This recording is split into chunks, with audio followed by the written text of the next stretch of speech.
उसमें suicide note में लिखा कि पत्नी से परेशान होकर उसने आत्महत्या कर लिया। महिलाएं भी हैं जो पति के द्वारा प्रताड़ित होने पर मर रहे हैं, तो माँ बाप का भी इंटरफेरेंस होता है। ये सब चीज़ पर जो है सो घर और परिवार टूट रहा है। शर्मिंदगी महसूस करती तो सोसाइटी में अपने डिग्निटी को मेंटेन करने के लिए अपना जो है सो इस तरह का पूरे प्रकरण में ना तो वो एसडीएम को इतनी गलती है, ना ही वो उसके हस्बैंड आलोक की गलती है। मेरे नज़र में वो तीसरा आदमी जो एंट्री किया था उसकी बहुत बड़ी गलती है कि उसने एक साथ दो परिवार को विध्वंस कर दिया। जो एसडीएम लड़की है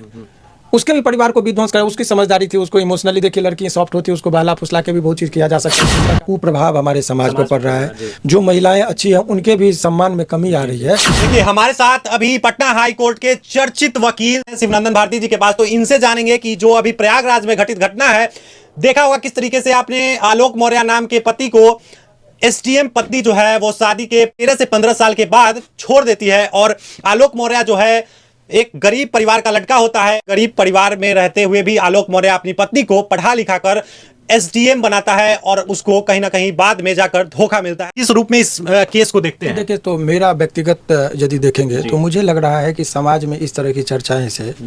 जो सभ्य महिलाएं हैं, जो परिवार में बहुत ही सभ्यता के साथ रहती हैं, संस्कृति को समझती है, कहीं ना कहीं उन महिलाओं को बहुत पीड़ा पहुंचती है। क्योंकि एकाध महिलाओं की इस तरह के गलत एक्टिविटी से संपूर्ण महिलाओं को संदेह की दृष्टि से जब कोई पुरुष देखने लगते हैं या पुरुष डोमिनेटेड सोसाइटी देखने लगते हैं तो उन लोगों को पीड़ा होती होगी। अब रही बात देखिए, अभी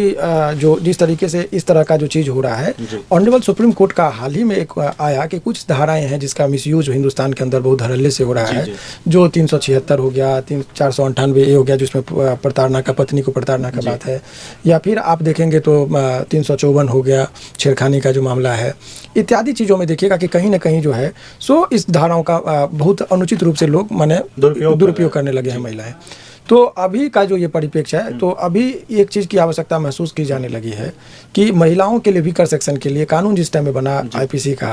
1860 में लॉर्ड मैकेले साहब ने ड्राफ्ट किया था, उस टाइम की जो हमारे समाज की जो बनावट थी उसमें महिलाओं के प्रति सिंपैथी था। महिलाएं बहुत बात को बर्दाश्त करती थी, बहुत ही सहनशीलता उसके अंदर होती थी, और ये माना जाता था कि यदि कोई महिलाएं कोर्ट तक पहुँच गई, थाना तक पहुँच गई तो बहुत अति प्रताड़ित हुई होगी, तब वहाँ तक का सफ़र तय की होगी। लेकिन आज के परिप्रेक्ष्य में घूंघट के ही आड़ से हुकूमत की जो एक टेंडेंसी बनी है कि डोमिनेटिंग नेचर के कि नहीं हमारी आज़ादी है, तो आज़ादी है जहाँ पर आपके अधिकार हैं वहाँ कर्तव्य की भी बात है। आप अधिकार से बात कीजिए, लेकिन आपका जो कर्तव्य, कोई भी चाहे वो महिला हो या पुरुष, मैं किसी महिला को टारगेट करके नहीं बोल रहा हूँ। तो इस पूरे परिप्रेक्ष्य में जब आप देखेंगे तो समाज में अभी इस तरह के गलत एक्टिविटी से कहीं ना कहीं महिलाओं के, हमारा जो अभी जो हिंदुस्तान का जो संस्कृति है उसमें माँ, बहन और बेटियों को देवी का रूप दिया गया है और उनको अति सम्मान के दृष्टिकोण से देखता है। तो अभी पुरुष खास करके सामाजिक तौर पर इसकी जो चर्चाएं हो रही है, उपहास जो हो रहा है, क्योंकि ये बहुत ही शिद्दत से एक हस्बैंड ने अपनी पत्नी को पढ़ाया, तो जब आज के परिप्रेक्ष्य में जब पत्नियों को पढ़ाया जाता है तो बहुत सारे लोग कानाफुसकी करके पति को मनाते हैं कि मत पढ़ाओ, ज़्यादा पढ़ाओगे तो उड़ जाएगी, जो अभ्रंश भाषा में बोला जाता है। उस चीज़ को माने यहाँ पर जो है किया गया है बिल्कुल, और लग रहा है कि ये पूरी तरीके से सटीक बैठता है। तो इसी से लोग आहत हैं। सच्चाई क्या है, कौन किस पे आरोप में क्या दम है, वो कहना हमारे। लेकिन सर,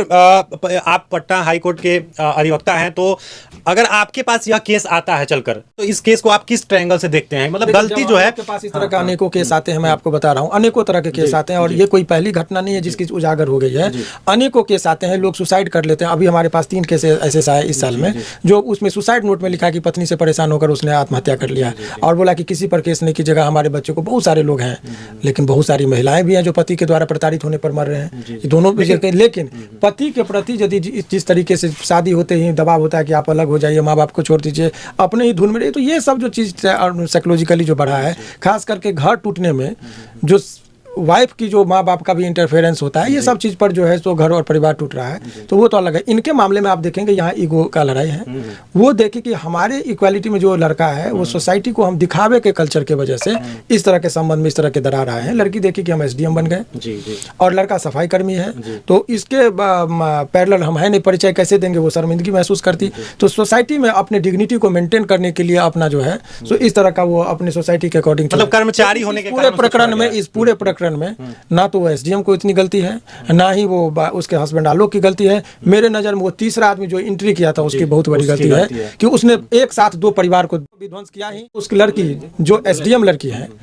उसके भी परिवार को विध्वंस करा, उसकी समझदारी थी, उसको इमोशनली देखिए लड़कियां सॉफ्ट होती है, उसको बहला फुसला के भी बहुत चीज़ किया जा सकता है, इससे इनकार नहीं किया जा सकता है। लेकिन वो तीसरा मर्द जो एंट्री किया उसकी चर्चा क्यों नहीं हो रही है? असली गुनहगार तो मेरे नज़र में वो है कि जिसने उसको इस तरह का प्रश्रय दिया, वो भी ऑफिसर रैंक का आदमी, तो कार्रवाई तो उसके खिलाफ होनी चाहिए, उसको भी उसके ऊपर इनको केस करना चाहिए आलोक जी को कि हमारे परिवार को ये इस तरह का काम कर रहा है। तो ये सब बहुत सारे फैक्टर हैं और बहुत महिला संगठन वगैरह भी हैं, लेकिन अब वो महसूस की जाने लगी है कि इस तरह का संगठन जो है समाज सेवी संगठन का होना चाहिए कि चाहे महिला हो या पुरुष हो, सभी लोगों को जो इस टाइम में देखिए बहुत लोग फ्रस्ट्रेट होते हैं, लोगों को कोई मददगार नहीं होता है। लेकिन आप कानून पर धैर्य रखिए, समय लगेगा, कानून आपको देर सवेरे लोगों को एक्सपोज करेगा। लेकिन इसमें उन्होंने बहुत ही साहस का काम किया कि इस चीज़ को वो प्रतिशोध में आकर के लगा कि कानून में कब न्याय मिलेगा, लेकिन समाज के बीच में इस बात की चर्चा हो गई, उनकी किरकिरी हो गई और आज जो है सो कहीं ना कहीं इनको बहुत हद तक जितना न्यायालय से न्याय मिलता उसी टाइप का सामाजिक न्याय भी इनको मिल गया है, ये भी बात कही जा सकती है। लेकिन सर देखा जा रहा है कि कुछ महिलाएं जो है उनका कहना है कि ज्योति मौर्य जो है वो कहीं प्रताड़ना का शिकार थी, आलोक मौर्य उनको प्रताड़ित किया करते थे, मारपीट किया करते थे, उनका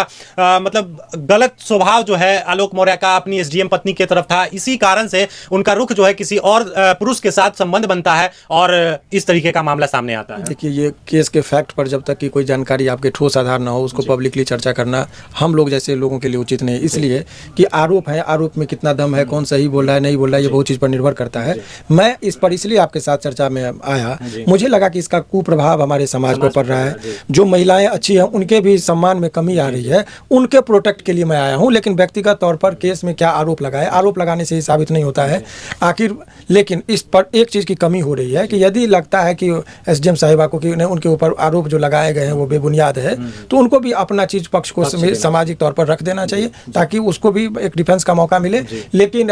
यदि आप चुप रहते हैं तो संस्कृत में कहावत है कि मौन स्वीकारम लक्षणम अस्ति, यदि आप किसी भी आरोप को यदि चुपचाप सहन कर रहे हैं तो लोग मानेगा कि आप स्वीकार कर रहे हैं, तो इस पर प्रतिकार होनी चाहिए। लेकिन क्या है नहीं है सच्चाई उस पर वो उसके लिए केस के फैक्ट पर मैं नहीं बोलूँगा, हर महिला की अपनी गरिमा होती है, लेकिन समाज में इसका कुप्रभाव पड़ रहा है और वो पीसीएस की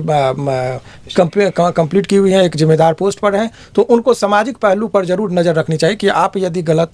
आपके कहानी की चर्चा यदि समाज में इस तरीके से प्रभावित कर रही है तो आपको दो बात बर्दाश्त करके भी घर की बात को घर तक ही रखे, चौखट से बाहर यदि बातें आ रही है तो इसके लिए जिम्मेदार कोई नहीं, आप स्वयं जिम्मेदार है। लेकिन देखा जा रहा है कि मनीष मिश्रा जिसके साथ एसडीएम साहिबा का अवैध संबंध होता है और आलोक मौर्य ने भी आरोप लगाया है कि एसडीएम साहिबा को रंगे हाथ हमने होटल के कमरों में पकड़ा था। तो इस प्रकार का जिस लड़के पे मनीष मिश्रा पे आरोप लगाया जा रहा है वो पहले से शादीशुदा है और अब जो बातें सामने आ रही है उसमें बताया जा रहा है कि 2-3 लड़कियों के साथ और भी अवैध संबंध मनीष मिश्रा का है। तो इसमें गुनहगार आपकी नजर में सबसे बड़ा गुनहगार कौन है? मैं आपको पहले ही कह दिया कि गुनहगार वो है जिनके नाम जुड़े हैं, लेकिन किसी भी घटना का हर आदमी की अपनी इज्जत मान सम्मान और प्रतिष्ठा है। देखिए जो लोग सभी कर रहे हैं वो काम मैं नहीं चाहूँगा, आग्रहपूर्वक आप लोगों से कहूँगा कि आप लोग नहीं कीजिए। आरोप लग जाने से किसी व्यक्ति को दोषी साबित कर देना समाज के बीच में वो उचित नहीं है। आप जो खबर है, खबर को हम लोग जजमेंट नहीं दे सकते हैं। आरोप लगे हैं लेकिन आरोप के जिस आधार पर है आलोचना हो रही है, लेकिन जो व्यक्ति ने अब देखिए वो 2 आदमी का घर बर्बाद किया ना, अपना घर तो जलाया ही, अपनी पत्नी के साथ उसका नहीं मैंने अच्छा संबंध नहीं रहा होगा, लेकिन एक जो आलोक जी हैं, पत्नी उनकी एसडीएम थी, 2 बच्चे हैं, उनके परिवार को भी विध्वंस कर दिया। तो ऐसे परिस्थिति में एक्स्ट्रा मैरिटल अफेयर का यदि इल्ज़ाम लगता है तो आप यदि किसी महिला मित्र के साथ यदि आप मित्रता भी करते हैं तो इस बात का सदैव ध्यान रखिए कि कहीं किसी का घर टूटे नहीं। आपके कानून के हिसाब से इस पर क्या केसेस बनते हैं? एसडीएम साहिबा के ऊपर क्या कार्रवाई होगी और आलोक मौर्य के ऊपर क्या कार्रवाई होगी? देखिए कानूनी पक्ष पर यदि आप ईमानदारी से बात करेंगे तो मैं बहुत ही आपको बेबाकी से बता दूं कि कानून जो है सो पुरुष के दृष्टिकोण से ये कानून नहीं बना है। अभी महिलाओं को वीकर सेक्शन माना गया था, 1860 में कानून बना था, इसीलिए अभी कानून के तौर पर बहुत कठोर दंड के प्रावधान, क्योंकि लॉर्ड मैकले साहब ने भी कल्पना नहीं की थी कि आने वाले वर्षों में इस तरह का होगा कि महिलाएं ही इस तरह की कार्रवाई करेगी और अपने ही पति को छोड़ने का हिम्मत दिखाएंगी। इस तरह का देखिए पति के बारे में कहा गया था, मान के चला गया था कि एक मर्द 5 शादी कर सकता है, लेकिन एक औरत 2 शादी कर सकता है, 2 पति को रख सकता है एक साथ। इसकी कल्पना उनके समय में उस परिस्थिति में नहीं थी, लेकिन अब वो परिस्थिति उत्पन्न हुई है तो उस पर भी लेजिस्लेचर का काम है, संशोधन किया जाता है, कानून में नए कानून को लाया जाता है। तो इस तरह की घटना के बाद हो सकता है लेजिस्लेचर अवेयर हो और इस तरह का भी कानून आ जाए कि मर्दों के साथ भी यदि होगा तो प्रताड़ना का केस करे, लेकिन अभी वर्तमान परिस्थिति में आईपीसी में इस तरह की कोई धाराएं नहीं है। पटना उच्च न्यायालय के एडवोकेट थे शिवनंदन भारती जी, जिनके साथ हमने चर्चा किया है। तो आपको कैसा लगा आप हमारे कमेंट बॉक्स में जरूर बताइएगा। तब तक के लिए धन्यवाद।